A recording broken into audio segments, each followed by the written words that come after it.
গণভোট আর আমরা নির্বাচনের ভোট একদিনে দিতে যাব এবং কি একসাথে আমাদেরকে দিতে হবে। এখন গণভোট হবে হচ্ছে একটা সবুজ কালারের পাতা দিবে, আর হচ্ছে যে আমাদের দলীয় সাপোর্ট যেটা আমরা করবো ওটা হচ্ছে আপনার হচ্ছে যে সাদা কালো একটা থাকবে, পেজ থাকবে। তো আমরা হচ্ছে যে গণভোটে ওখানে হ্যাঁ লেখা থাকবে এবং কি না লেখা থাকবে। আমরা হ্যাঁ যেটা আছে ওখানে কি করবো, টিক দিব। এবং বাংলাদেশ জামাত ইসলাম কর্তৃক দাঁড়িপাল্লা মার্কা, আমরা যেখানে দাঁড়িপাল্লা মার্কা দেখবো এখানে কি করবো, মার্কার উপর সিল দেবো এবং কি একই সিল আমাদেরকে হ্যাঁ যেখানে লেখা আছে ওইখানে দিতে হবে। দুইটা পেজ দিবে, একটা হচ্ছে সবুজ পেজ, ওইখানে কি থাকবে, গণভোটের কথা লেখা থাকবে হ্যাঁ আর এবং কি না। আর যেটা সাদা কালো হবে ওখানে আপনার হচ্ছে যে প্রার্থী বাছাই করবে, যেখানে দাঁড়িপাল্লা মার্কা দেখবেন ওইখানে আপনার কি সিল মারতে হবে। তো টাঙ্গাইল থেকে আমাদের জামাতের মনোনীত প্রার্থী জনাব আহসান হাবিব মাসুদ ভাই, উনি আমাদের মাটিও মানুষের প্রাণপ্রিয় নেতা।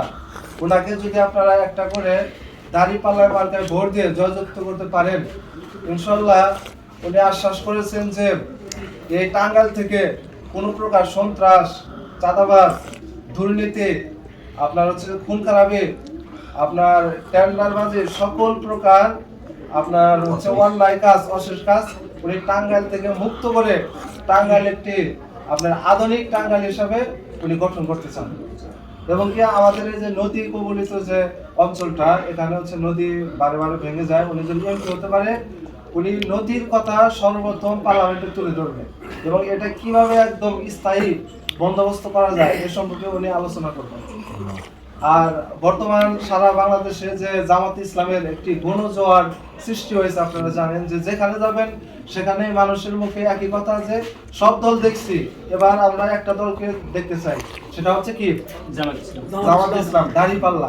এটা সবাই বলে, একদম আপনার হচ্ছে যে কৃষক থেকে নিয়ে শুরু করে একদম শহর অঞ্চলের যে এই প্রথম গ্রেডের আপনার হচ্ছে যারা উন্নত চাকরি বাকরি করে সকলে একই কথা বলতেছে, গার্মেন্টসের কর্মজীবীরা একই কথা বলতেছে, সব দলই দেখেছি, সবাইকে দেখছি, এবার দাঁড়িপাল্লা দেখতে চাই এবং দাঁড়িপাল্লা এবারকে ভোট দিতে চাই। এই যে একটা গণজোয়ার সৃষ্টি হয়েছে, এই গণজোয়ার যদি আমরা আমাদের চর অঞ্চলে ঠিক রাখতে চাই, চর অঞ্চলের যদি ভাবমূর্তি ঠিক রাখতে চাই, চর অঞ্চল থেকে যে বর্তমান আপনারা জানেন যে নেশার আপনার প্রদর্শন দেখা দিয়েছে, পোলাহান নেশাগ্রস্ত হয়ে যাচ্ছে, পোলাহানের লেখাপড়ার হচ্ছে যে মান উন্নয়ন কম, রাস্তাঘাটের সমস্যা, এই সমস্ত সমস্যায় সমাধান হবে যদি আহসান হাবিব মাসুদ ভাই টাঙ্গাইল থেকে জয়ী হতে পারে। আপনারা সবাই আহসান হাবিব মাসুদ ভাইকে ভোট দিবেন এবং তার জন্য আমাদের যে ফ্যামিলি আছে, আমরা এখানে যারা আছি সবাই কিন্তু একটা ফ্যামিলির কি দায়িত্বশীল। তো আমাদের কথা আমাদের অধীনস্থরা চলাফেরা করে, ঠিক না?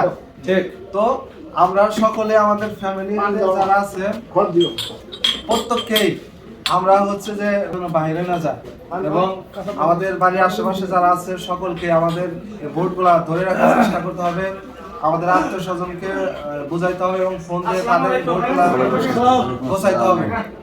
তো এই বলে আমি আমার বক্তব্য শেষ করছি। আসসালামু আলাইকুম।